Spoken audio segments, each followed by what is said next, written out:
সব কিছু একবারে পুরা গেছে, কিছু বাইর করতে পারিনি ঘর থেকে। আমার বাড়ি যখন পড়া যায় তখন আমার থাকার কোনো ব্যবস্থা নাই। হইতে চাইছিল নাই আর কি, কালী পূজা করতে দিছিল নাই। আমাকে পুলিশ বাসা থেকে কোনো কারণ ছাড়াই আসলে তুলে নিয়ে যায়। এই দুটা বাচ্চা নিয়ে আমার খুব কষ্ট।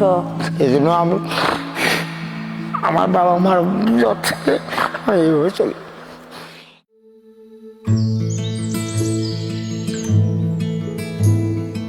সব কিছু একবারে পুরা গেছে, কিছু বাইর করতে পারিনি ঘর থেকে। আমার নাম মোসাম্মদ রাবিয়া বেগম। আমার ঘর পুরার সময় কেউ ছিল না, উনি ছাড়া আমার পাশে ওই দিন কেউ ছিল না ওই সময়টার ভিতরে। মানে 1 বছর হইল, মানে এইবার অঘ্রামান আসলে 1 বছর। চাউল দিছে, শুকনো খাবার দিছে, আবার কাপড় চোপড় দিছে, চলার মতো টাকা দিছে। না, লোকটা আসলেই ভালো, এটা সত্য। মানে মোটের উপর 60,000 টাকা দিয়ে গেছিল। এই টাকা জোড়া দিয়ে আমরা ঘর তুলছি।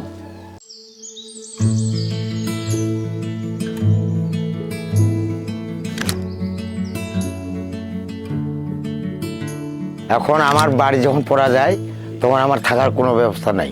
আমার নাম বীরেন। বাবা থাকতেই বাড়িটা পড়া গেছে আর কি। সাহায্য করার জন্য আসছে আগে মঞ্জু সাহেব, আসার পরে অনুদান দিয়ে গেছে। এখনও আমার মঞ্জু সাহেবের ঘরে আমি বসবাস করি।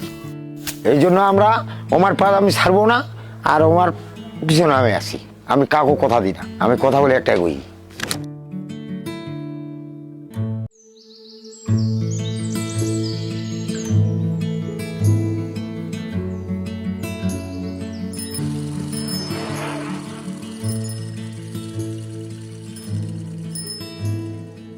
আসসালামু আলাইকুম, আমার নাম আয়শা সিদ্দিকা।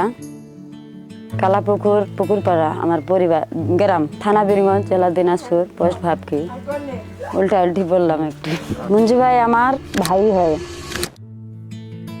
তখন আমাদের কিছু ছিল না, শুধু বাড়ি ভিটাটা ছিল। এটাও আমার বাবা দিছে, আমরা নিজে করি নাই। আমার যখন সব কিছু শেষ হয় তখন আমার বাবা এই মাটিটা নেওয়ার জন্য কিছু পয়সা দিয়েছিল। ভাইকে বলছিলাম যে আমার অবস্থা এরকম, আমার বাচ্চাকে রাখা যায় না, এ দুটা বাচ্চা নিয়ে আমার খুব কষ্ট।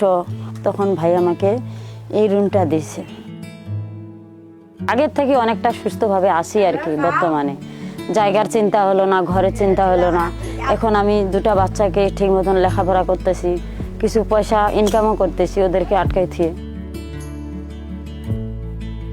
এখন বর্তমানে আমি ভাইয়ের আশাতে, আমার ভাইয়ের জন্য আমি এখন এত পরিচিতি হয়েছি। আমি আরো 2টা বাচ্চা আছে, ওদেরকেও আমি শিক্ষা দিতে পারছি।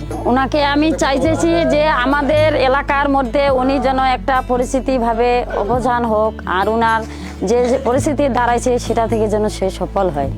আমি এটাই চাই। আমাদের এলাকার একটা এমপি হলে আমরা সবাই মা বোন শান্তি পাবো। আমরা তো ওখানে জন্ম, আমরা তো ছোটকাল থেকেই মানুষ হয়েছি, আমরা জানি যে ও ভালো।